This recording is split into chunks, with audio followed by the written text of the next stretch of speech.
You ever watch someone try so hard to ruin your life, only to end up digging their own grave all in front of the neighbors they swore would cheer them on? Yeah, that's pretty much what happened to us, right?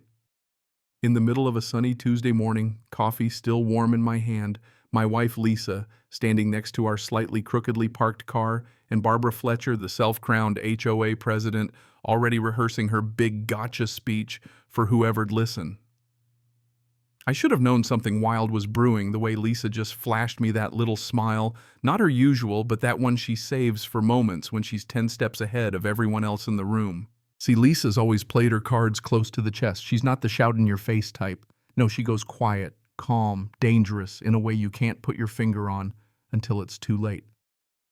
That morning, she deliberately left our car hanging a few inches over the neighbor's driveway line, which, by the way, was so unlike her it might as well have been a warning flare. This is a woman who parallel parks like she's defusing a bomb, every inch precise, every rule followed.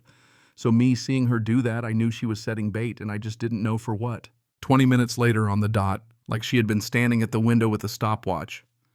Here comes Barbara, clipboard measuring tape, strutting like she's heading up a parade, muttering about community standards with that condescending tone only people who peaked in high school can really master. She snaps photos from every angle, measures the infraction with the tape, probably already picturing herself giving a TED Talk about HOA leadership. And then she delivers her $300 encroachment violation thick letterhead and all straight to our front door. Lisa, she just reads it, nods, and says, "I understand." No argument, no drama, just that same mysterious calm. Barbara, clearly thrown by the lack of fireworks, stands there like a cartoon villain whose trapdoor just jammed. She wanted a fight, but all she got was a front porch and a closed door. I peeked out the kitchen window as she marched off, probably already drafting her next community alert email. I found Lisa making a sandwich like nothing happened. "Want to tell me what that was about?" I asked, half expecting a long speech. She just grinned. "Sometimes you gotta let people show you who they are before you show them what you can do." Yeah. I knew then I was married to a pro, and Barbara had no idea she'd just stepped onto a chessboard. Lisa's job. Well, let's just say she isn't your average office worker, even if that's what the neighbors think. The real story. She's a detective specializes in the exact kind of financial fraud that turns HOA presidents into YouTube villains. The next few days, Lisa played it cool. She knew Barbara would double down, try to figure out exactly how much she could get away with.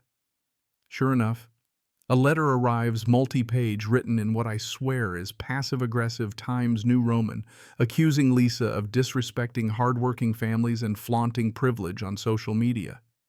The punchline: Lisa hates social media. Her wildest hobby is buying books on criminal psychology. When she finished reading, she just laughed. "She's researched the wrong person," she said, dropping the letter into her growing evidence file. And Barbara wasn't content to just harass us directly. She started recruiting. Tom Wilson, our widowed neighbor, suddenly showed up with coffee and a troubled look, convinced by Barbara's tales of Lisa's supposed influencer lifestyle. I listened as Tom, sincere as can be, talked about luxury yoga retreats and $500 meditation weekends. Barbara showed him on her phone photos of some random yoga instructor, not my wife. But Tom, lonely and eager to belong, believed every word. Lisa just shook her head when I told her. "Recruit a witness, build pressure, classic manipulation," she said, clinical as a textbook. It wasn't just Tom. Barbara cranked up her campaign. Daily posts on the community board, vague but pointed, about entitled residents and wealth inequality. People started looking at us sideways, whispering about Lisa like she was some Kardashian cousin slumming it in the suburbs. All the while, Lisa leaned into the role, carrying yoga mats, wearing athletic clothes, research reinforcement, she called it, giving Barbara more rope, and then the showdown. Monday morning, I hear Barbara outside on the phone, voice turned up for the whole block. "I need to report a situation. A wealthy resident avoiding community compliance." She's waving her evidence folder, Tom by her side, both of them convinced they're about to see justice. 20 minutes later, police cruiser pulls up. Officer Morgan steps out. Young, polite, that look of "please, not another parking dispute." Barbara launches her presentation, photos, documents Tom's emotional testimony about community values. Officer Morgan listens, professional, but you can tell he's seen this all before. Then he comes to our door. Lisa answers, calm as ever, hands him her ID, and there it is, her detective badge and concealed carry permit, shining in the sun. Officer Morgan recognizes her, immediately stands straighter. Detective Chambers, I recognize you from department meetings. You could feel the air go out of Barbara and Tom right then. Barbara's face goes slack. Tom takes a step back. Neighbors start to gather whispers, spreading like wildfire. Officer Morgan asks Lisa how she wants the incident documented. Lisa says civil dispute, no action needed, just neighbors needing better communication. Barbara, still not willing to let go, insists that community standards apply to everyone. Tom apologizes to Lisa on the spot, voice shaking, genuinely ashamed. The rest of the neighbors, they start to realize the truth. Barbara's campaign has been built on pure fiction. That evening, Lisa finally lets me in on her side of the game. She'd seen Barbara's scam coming for months, watched her research the wrong person, even fed the narrative on purpose.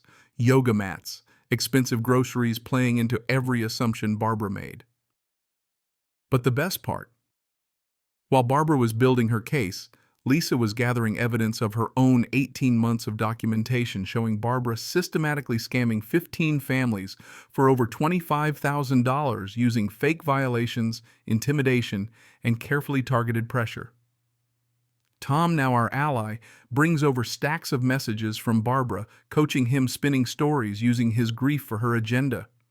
Other neighbors start coming forward, stories matching up, same $300 fines, same threats, same tactics. Turns out Barbara's been running an HOA-level fraud ring, targeting the vulnerable, using her authority to scare people into quick payments, all while trying to distract everyone from an ongoing HOA audit into missing funds. But calling the cops on a detective investigating your type of scam, that's next-level bad decision-making. Her own lawyer ghosts her, and suddenly the whole block's comparing notes. We organize a community meeting. 40 people show up, nervous, angry, determined. Tom opens with a heartfelt apology for helping Barbara. Then Lisa steps back, letting everyone else have the floor.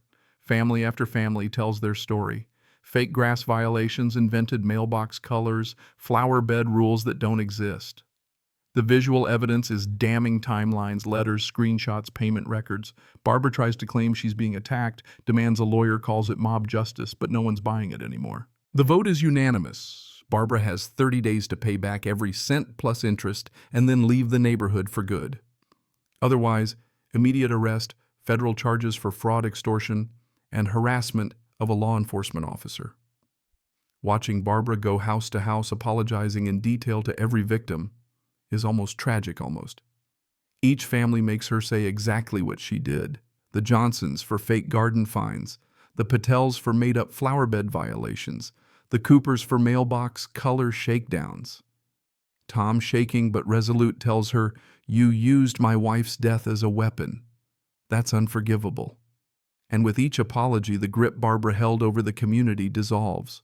6 months later, the neighborhood's a different place. Barbara's old house is now owned by a pair of cops who fly a thin blue line flag. Tom, once her accomplice, now helps elderly neighbors avoid scams, sharing his story so no one else gets manipulated the way he was. Lisa, she's a local hero, her detective work now part of the HOA's fraud prevention playbook, and our block parties have never felt safer or more honest. Here's the kicker. Barbara's downfall didn't come from a court or some distant authority. It came from the people she hurt standing together, led by the very person she thought she could destroy. That's real justice. And if there's a lesson here, it's this: never assume you know who you're messing with, because that quiet neighbor might be the one person who can dismantle everything you built on a lie. So tell me, what would you have done if you were in Lisa's shoes or Barbara's?